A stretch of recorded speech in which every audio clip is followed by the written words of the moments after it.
Assalamu alaikum, my dear students and respected parents. I hope you all will be fine. Today I am here with one class diary work. Today is 16th of November 2024, Saturday. Our first diary work is English Literature. Unit number 11, page number 4, words meaning and word sentences oral test.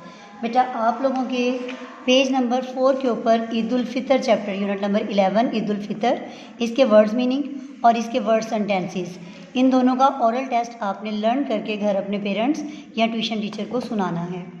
Next English grammar, page number 48, application sick leave, return test है इसका। बेटा आप लोगों के grammar tree notes में page number 48 के ऊपर आपकी एप्लीकेशन है सिक लीव। ये एप्लीकेशन आप पहले भी क्लास में 2 मरतबा कर चुके हैं और इसका आपका टेस्ट भी हो चुका है।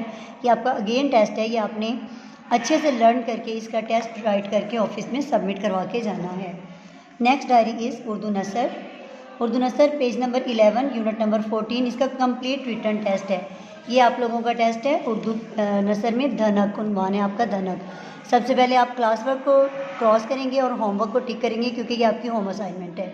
उसके बाद आप डेट और डे राइट करेंगे। सबसे ऊपर आप लिखेंगे क्लास टेस्ट, उसके बाद आप लिखेंगे उन्वान धनक। फिर आपका पहला सवाल है इमला के अल्फाज, उसमें जोड़ तोड़ आप सबसे पहले राइट करेंगे। इसमें आपको दिया गया है लफ्ज़ नारंजी, धनक, धुल, ये जोड़ लिखें। इसके सामने आप तोड़ लिखेंगे नून जमा अलिफ जमा रे जमा नून जमा जीम जमा छोटी है, मतलब आप हर अपने लफ्ज़ के बाद जमा का निशान लगाएंगे और साथ साथ अपने तोड़ जोड़ कंप्लीट करेंगे।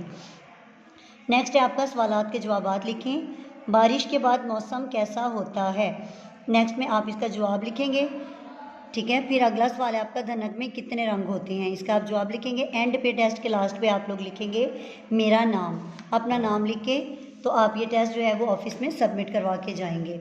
Next Urdu GR, page number 16 के अल्फाज जुमले का रिटर्न टेस्ट है आपका। पेज नंबर 16 पे जो आपके अल्फाज जुमले उनमें से आपको जो टेस्ट मिला है उसमें है, सबसे पहले आप उसी तरह से अपनी डेट और डे राइट करेंगे, क्लास वर्क को टिक क्रॉस करेंगे और होमवर्क को टिक करेंगे। टेस्ट क्लास टेस्ट लिखेंगे, फिर आप लिखेंगे उन्वान अल्फाज जुमले, एक साइड पे अल्फाज लिखेंगे, दूसरी साइड पे जुमले, दरमियान में आप इस तरह से स्केल के साथ लाइन ड्रॉ करेंगे। पहला लफ्ज़ आपको दिया गया मस्जिद, अमल, सलूक, वज़ू, नेकी। बेटा आप राइटिंग करते वक्त 1 फिंगर स्पेस, आपकी पेंसिल का लिड बिल्कुल शार्प होना चाहिए, 1 फिंगर स्पेस का ख्याल रखना है आपने, और नीट एंड क्लीन राइट करना है और 1 लाइन का गैप देके 1 लाइन आपने स्किप करके राइट करना है। Next math, page number 33, 34, division plus home practice.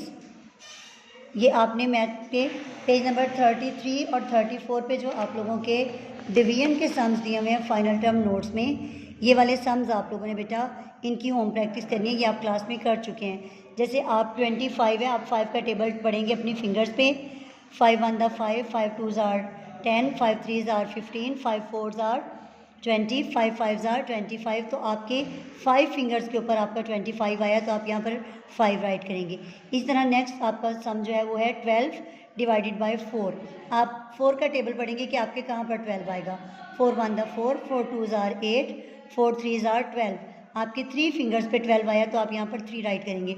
इसी तरह से आप ये पूरे पेज की प्रैक्टिस करेंगे और ये प्रैक्टिस आपने घर में चेक भी करवानी है।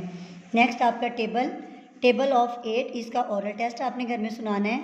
किरात, अलजब्बारू, ज़बरदस्त, the compeller, GK page number 5, question number 6 to 12 की रिवीजन करनी है और इसको लर्न करना है।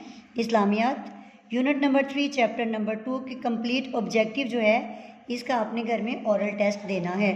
आप लोगों के फाइनल टर्म नोट्स में पेज नंबर 6 के ऊपर जो आप लोगों का यूनिट नंबर 3 का चैप्टर नंबर 2 है, हज़रत मोहम्मद रसूलुल्लाह ख़ातमुन नबिय्यीन सल्लल्लाहु अलैहि वसल्लम के अखलाक़ हसना, आपने इनका इसके खाली जगह और इसके जो गलत दुरुस्त हैं इनका आपने कंप्लीट ओरल टेस्ट घर में सुनाना है।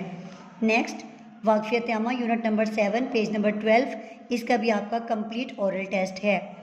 बेटा आप अपने घर में सेफ़ एंड साउंड रहें, फोक स्मोक दोनों चीज़ों से बचें, अपने आप को महफूज रखें, अपने घर में अपने इर्द गिर्द कचरा मत फैलाएं, अपनी और अपने घर की सफाई का ख़ास ख्याल रखें। और बेटा जब भी आप घर से बाहर निकलें तो हमेशा लाजमी मास्क वेयर करें। और आज का जो मैं आपको लेसन एक दूंगी वो ये है कि बेटा आपने हमेशा अपने पेरेंट्स का एहतराम करना है, उनकी हर बात को मानना है और अगर आपको किसी भी किस्म का कोई प्रॉब्लम हो तो कभी भी अपने पेरेंट्स से नहीं छुपाना। कोई भी चीज़ जो है वो अपने पेरेंट्स से कभी भी हाइड नहीं करनी। दुनिया में पेरेंट्स से ज़्यादा दोस्त कोई भी नहीं है। पेरेंट्स हमारे बेस्ट फ्रेंड्स हैं। जो भी कभी भी कोई भी किसी भी किस्म की प्रॉब्लम आए तो उसको पेरेंट्स से कभी भी हाइड नहीं करना। ईच एंड एवरीथिंग जो है वो अपने पेरेंट्स के साथ शेयर करनी है। Thank you so much. अल्लाह हाफिज़।